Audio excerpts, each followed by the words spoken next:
Hello everybody! Ngayong araw pong ito ay ipapakita ko sa inyo kung paano ang mag-install ng Tonor BM 700 Condenser Microphone with 48 volt phantom and connect it to V8 Soundcard. Yes guys, I will install all these devices all in one. Pero bago po lahat, hindi po ako endorser of all these devices.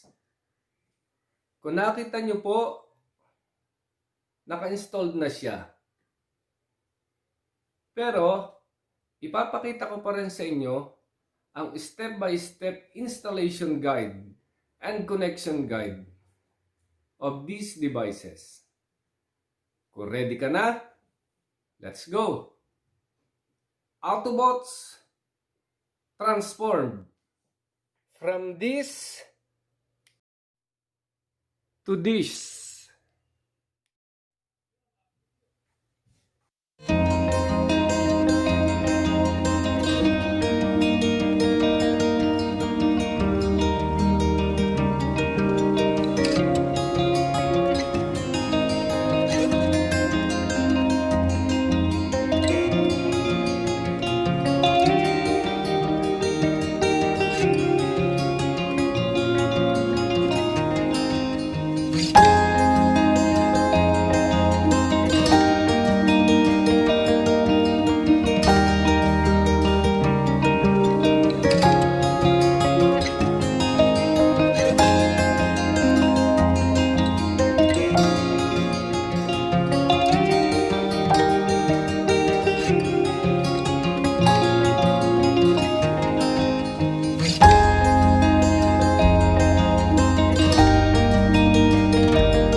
Guys, bago po tayo mag-connect ng V8 Soundcard to Condenser Microphone, nais ko munang ipakita sa inyo ang features ng V8 Soundcard. Ito po siya.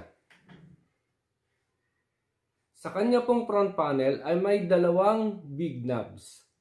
Ang una ay mic volume at ang pangalawa ay echo. Sa baba naman po niya ay may 5 small knobs. Treble, bass, record, backing track, and monitor. And the lowest part ay may 18 small featured buttons.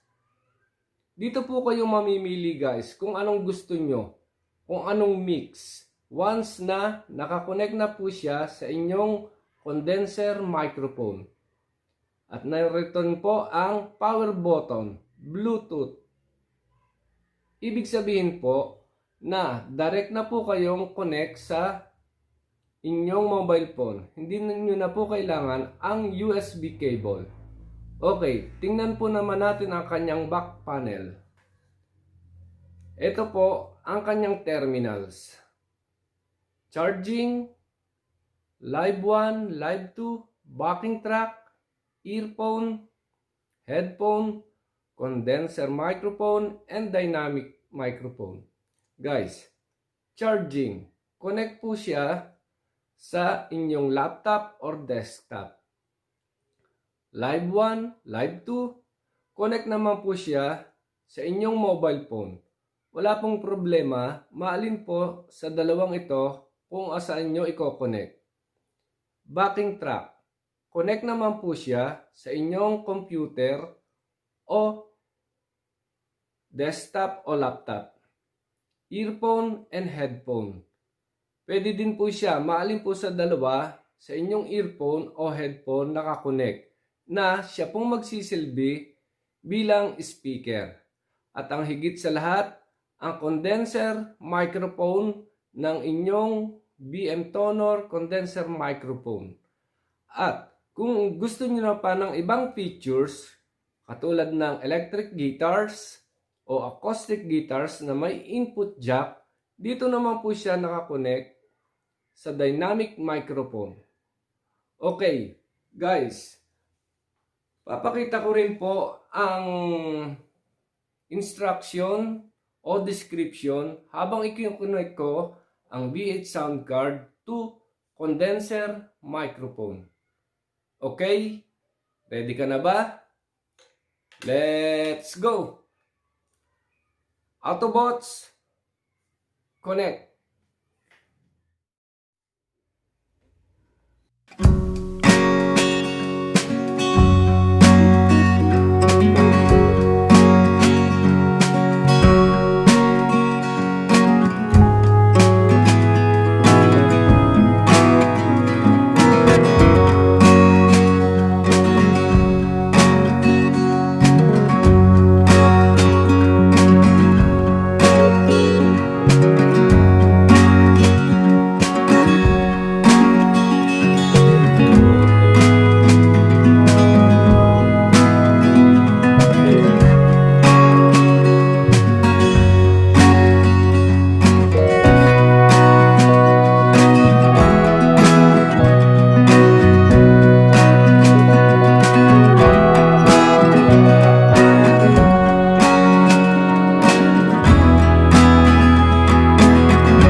Guys, tapos na nating i-set up ang ating Tonor BM700 condenser microphone with 48-volt phantom and V8 Soundcard. Ngayon ay testingin naman natin siya. 4, 3, 2, 1. Hey, sound test. Sound. Hey, sound test. 1, 2, 3, 4. Hey, sound test. Hello, hello, test. Sound, mic, hello. Hello, sound test. Shout out po sa inyong lahat. Sound. Hey, sound test. Guys, the best. Nai-enhance niya at napapaganda niya ang boses nyo sa pamamagitan ng V8 Soundcard, Condenser Microphone with 48-volt phantom, all-in-one. The best. The best for vlogger at yung mahihilig kumanta at magkaraoke. The best of the best. Simple lang siya, pero napakagaling. Guys, thank you very much sa inyong lahat. Sana wag niyong kalimutan, please subscribe to my channel and hit the notification bell para lagi kayong updated sa gagawin ko pang video. Guys, thank you very much.